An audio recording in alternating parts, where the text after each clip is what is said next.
Surah People, Dr. Diana Permata, MMAAK, yaitu Kepala BPJS Kesehatan Cabang Pasuruan. Selamat pagi, Ibu. Selamat pagi. Iya, dan juga Pak Surah People ini juga selain Ibu Dina, Bu Dina ternyata nggak sendirian ya. Ya. Ada lagi yang di bawah ini, yang tentunya akan memberikan materi yang sangat penting untuk kita. Sudah hadir bersama kita Ibu Lasti Kurniawati. Selamat pagi, Ibu. Pagi.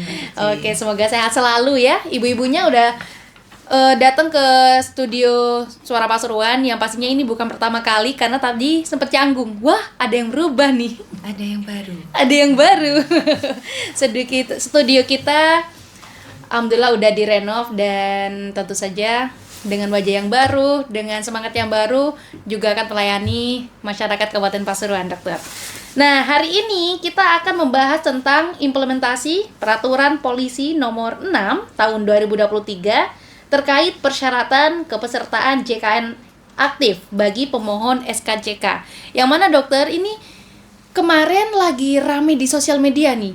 Apa benar kalau misalkan kita mau bikin SKCK harus punya BPJS? Nah, biar kita nggak abu-abu nih, kita tanya aja sama pakarnya. Oke, dokter, apa benar nggak sih kita harus punya BPJS aktif kalau bikin SKCK? Iya, benar. Nah, jadi implementasinya mulai 1 Agustus 2024. Jadi nanti semua pemohon SKCK harus melampirkan kepesertaan JKN aktif gitu. nah ini udah ada beberapa daerah juga ya, Bu ya, yang sudah melakukan uji coba. Kemudian Kabupaten Pasuruan kira-kira akan diuji cobanya kapan nih? Kalau sekarang sudah bukan uji coba ya, sudah implementasi. Oke. Jadi per 1 Agustus itu nasional, semua pemohon SKCK di seluruh Indonesia harus memiliki kepesertaan JKN aktif. Jadi memang sebelumnya sempat diuji cobakan di beberapa daerah. Kemudian 1 Agustus ini diimplementasikan secara nasional. Jadi sebetulnya persyaratan kepesertaan JKN aktif untuk pemohon SKCK ini merupakan tindak lanjut dari Inpres nomor 1 ya, Instruksi Presiden nomor 1 tahun 2023 ya. 2023. Jadi semua kementerian, lembaga ini dalam rangka mendukung pelaksanaan program JKN, semua programnya ini harus mempersyaratkan kepesertaan JKN aktif. Jadi sebetulnya kenapa sih kok harus dipersyaratkan kepesertaan JKN aktif? Jadi sebetulnya JKN itu apa sih? JKN itu adalah asuransi kesehatan. Asuransi kesehatan di sini ya, orang sehat itu kan kebutuhan dasar ya. Betul. Dimana saat ini dengan jika masyarakat Indonesia semua memiliki atau terdaftar sebagai peserta JKN aktif, tentunya mereka nanti sudah tidak perlu khawatir ya jika membutuhkan pelayanan kesehatan untuk permasalahan-permasalahan yang berhubungan dengan kesehatannya. Jadi nanti saat akses ke fasilitas kesehatan sudah ndak usah mikir lagi ya butuh biaya di rumah sakit atau biaya pelayanan kesehatannya nanti berapa, sudah ndak perlu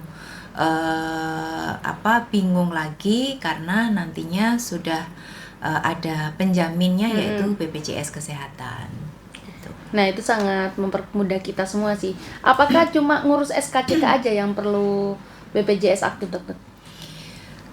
Saat ini ya, kalau sebelumnya sudah ada beberapa kementerian lembaga ya yang mempersyaratkan, seperti kemarin kita ada kerjasama juga dengan ATR BPN ya. Jadi yang setiap kegiatan jual beli tanah, nah itu pengurusannya di kantor BPN itu harus mempersyaratkan juga kepesertaan JKN aktif. Kemudian untuk ini haji umroh ini juga harus mempersyaratkan kepesertaan JKN aktif. Jadi nantinya kan kebutuhan ini ya, obat-obatan untuk pasien-pasien kronis ya, biar nanti mereka tetap bisa bawa obat 1 bulan untuk keperluan di Tanah Tanah Suci. Suci. Kemudian nanti jika pulang kan biasanya pasti ya karena perubahan cuaca, perubahan musim, pasti ada yang sakit. Nah, Kaget gitu ya dokter ya. nah itu nanti kalau dia sudah kembali. terdaftar menjadi peserta JKN kan sudah tidak bingung lagi gitu nanti untuk pelayanan kesehatannya seperti apa. Terus ke depan juga nanti ada ini ya untuk persyaratan mengurus SIM. Oh gitu. Ya, hanya nanti implementasinya masih di bulan November. Kita masih nunggu bagaimana juknisnya yang akan dibuat oleh kantor pusat dengan Polri. Nah, oke dokter. Kan dari Perpol ini kan udah dijelasin ya bahwasanya yang diwajibkan adalah kita harus wajib JKN aktif gitu kan. Nah, misalkan ada masyarakat yang tidak ikut kepesertaan JKN aktif, apakah dia tidak bisa mengurus SKCK? Ya, jadi dia harus terdaftar dulu ya. Jika nanti dia datang ke kantor polisi mau ngurus SKCK kayak kemarin ini kan banyak-banyaknya kayak ini ya CPNS. pendaftaran P3K, kemudian CPNS. Benar. Ini kan harus persyaratan mengurus SKCK juga ya. Makanya kemarin juga banyak akhirnya pelayanan administrasi di kantor cabang ini juga cukup banyak karena mereka ada yang belum pernah terdaftar. Ada yang sudah terdaftar tapi kepesertaannya non-aktif. Nah, ini kalau yang belum pernah terdaftar, otomatis dia harus daftar sebagai peserta mandiri. Nah, sedangkan untuk daftar menjadi peserta mandiri kan nggak bisa langsung aktif ya, masih nunggu 15 hari untuk pembayaran iuran pertamanya. Ini masih kita berikan toleransi, yang penting dia sudah mendaftar, sudah ada nomor virtual account, nanti dia bisa mengurus permohonan SKCK. Kemudian kalau untuk peserta mandiri menunggak, Nah, ya itu. dia kepesertaannya nonaktif. Nah, dia harus mengaktifkan kepesertaannya dengan melunasi tunggakan iurannya. Jika dia nggak mampu langsung melunasi tunggakan iurannya, dia bisa mengikuti program rehab yang rencana pembayaran bertahap itu. Jadi nantinya tetap masih kita toleransi untuk bisa mengurus SKCK. Yang penting prosesnya sudah dilalui. Kalau untuk peserta PPI misalkan dia nonaktif karena sudah dinonaktifkan oleh Kementerian Sosial, nah dia harus mengaktifkan kembali kepesertaannya menjadi peserta mandiri. Nah, kalau udah daftar di aplikasi rehab nih dokter, tapi masih bayar 1 kali nih tunggakannya, apakah juga diperbolehkan Masih untuk diperbolehkan. Oh, baik. Yang penting prosesnya sudah dilalui. Dilalui saja gitu ya. Jadi nggak harus sepenuhnya harus lunas dulu nih, baru bisa aktif lagi. Jadi kita masih banyak memberikan kemudahan. Oke, baik. Nah, kemudian untuk Perpol ini apakah masyarakat kita sudah banyak yang tahu nih dokter? Sosialisasi sudah kita lakukan ya sebelum implementasi 1 Agustus 2024 kemarin, dan kemarin juga pada saat dan kebetulan prosesnya hampir bersamaan dengan ini ya, pendaftaran P3K, benar. ada pendaftaran CPNS, sehingga mau nggak mau masyarakat ini tersosialisasi dengan sendirinya. Karena dari persyaratannya salah satu tadi tuh juga harus JKN aktif gitu ya. Nah, oke. Kemudian dari topik yang kita bicarakan ini dokter ya, ini nantinya masyarakat kita kan seluruhnya harus udah punya aktif JKN-nya ya. Nah, kalau semisal dia hanya punya BPJS Ketenagakerjaan, apakah itu juga diperbolehkan untuk daftar SKCK ataukah yang mandiri? Harus BPJS Kesehatan. Harus BPJS Kesehatan ya. Nah, ini tadi sempat kita juga sharekan di sosial media flyer-flyer kita yang mereka tanyakan, aku cuma punya BPJS Ketenagakerjaan, terus apakah saya harus mendaftarkan lagi kalau misalkan nanti saya daftar P3K atau CPNS gitu dokter? Jadi kalau P3K ini dia nanti kan memang akan kepesertaannya beralih segmen ya, menjadi pekerja penerima upah. Jadi sebelum dia nanti alih segmen ya, dia harus terdaftar terlebih dahulu. Karena kalau P3K saya nggak tahu ya, apakah 100% pasti diterima sebagai P3K atau tidak. Nah ini saya kurang tahu juga bagaimana mekanismenya, tapi sebelum proses pendaftaran untuk melengkapi administrasinya, yaitu dengan melampirkan SKCK, maka si pemohon ini harus sudah terdaftar sebagai peserta JKN.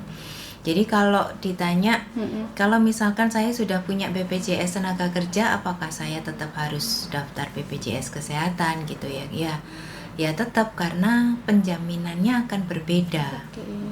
Kalau untuk kebutuhan pelayanan kesehatan, ini yang menjamin BPJS kesehatan. Kalau BPJS tenaga kerja, dia hanya akan menjamin yang tergolong kasus kecelakaan kerja saja. Dan itu yang dijamin hanya peserta yang bersangkutan ya, tanpa anggota keluarga gitu. Oke, untuk Bu Lasti nih mungkin bisa dijelasin ya bagaimana skema alur pelayanan SKCK yang tentunya sudah terbit Perpol nomor 6 tahun 2023. Iya, baik, terima kasih Mbak Suci. Jadi untuk alur pelayanan SKCK sesuai dengan Perpol 6 tahun 2023 ini, ketika calon yang mau mengurus SKCK itu datang, dia setelah mengambil nomor antrian dan menyerahkan berkas, itu kan kita dicek di Polres. Kita sudah ada web portal untuk khusus untuk ngecek peserta ini sudah terdaftar atau belum. Kalau sudah terdaftar, apakah dia aktif atau tidak, itu ada web portal yang kita sampaikan ke masing-masing Polres yang bisa diakses oleh masing-masing Polres. Jadi nggak bisa tipu-tipu nih. Iya, jadi sudah ada portalnya. Betul. Dan itu berdasarkan NIK. Jadi berdasarkan nomor NIK itu kita dari pihak Polres akan cek apakah dia sudah terdaftar atau belum. Ketika dia sudah terdaftar, maka proses SKCK-nya akan terus dilanjutkan ya. Kalau memang belum, maka akan diedukasi, kemudian untuk diminta mendaftarkan diri sebagai peserta JKN melalui kanal-kanal pendaftaran. Kalau dia ternyata tidak aktif, itu juga diminta untuk mengaktifkan kembali tadi seperti yang disebutkan oleh Ibu Dr. Dina, yaitu untuk peserta-peserta yang nonaktif karena menunggak, maka diminta untuk melakukan pembayaran iuran atau mendaftarkan rehab. Untuk peserta-peserta yang menunggak karena misalkan dia sebelumnya bekerja kemudian tidak bekerja kembali, itu memang diminta untuk mengalih segmen dari segmen PPU menjadi segmen PPPU atau peserta mandiri, seperti itu Mbak. Jadi memang ada proses-proses yang memang harus dilalui. Setelah itu nanti dari Polres akan melakukan verifikasi berkas, walaupun proses itu belum selesai, belum menunjukkan, maksudnya keaktifannya belum aktif pada hari itu juga, tapi proses tetap dilanjutkan sampai nanti ketika pengambilan berkas SKCK baru menunjukkan kembali apakah dia sudah terdaftar atau sudah aktif kembali, gitu Mbak Suci. Oke, jadi kalau untuk yang punya JKN aktif, apakah ada skema yang lebih mudah lagi mungkin Bu? Ini kan yang punya JKN aktif, ini mereka bisa daftarnya langsung ya? Langsung dilanjutkan prosesnya, begitu dicek kepesertaannya aktif, maka proses SKCK-nya akan langsung dilanjutkan. Oke, baik. Kalau untuk pembuatan SIM sendiri juga sama seperti itu? Nah, untuk SIM sendiri kan nanti implementasinya per 1 November, jadi kemungkinan juga akan sama prosesnya. Oke, baik. Nah, Bu, untuk langkah-langkah membuat SKCK-nya udah selesai ya, jadi kita nanti kalau ke Polres tinggal nanti sama Polresnya sudah dilihat aja NIK-nya, baru bisa terlihat apakah dia aktif apa enggak. Jadi kalau yang belum berarti kita harus daftar rehab itu dulu ya. Betul. Mendaftarkan melalui kanal-kanal pelayanan pendaftaran. Kalau mendaftar, kalau menunggak berarti dia harus melunasi tunggakannya atau mendaftar rehab. Oke, baik Bu. Untuk itu kita akan beralih ke segmen selanjutnya Pasuruan People. Tetap stay tune di Suara Pasuruan FM 107, tiada henti menginspirasi.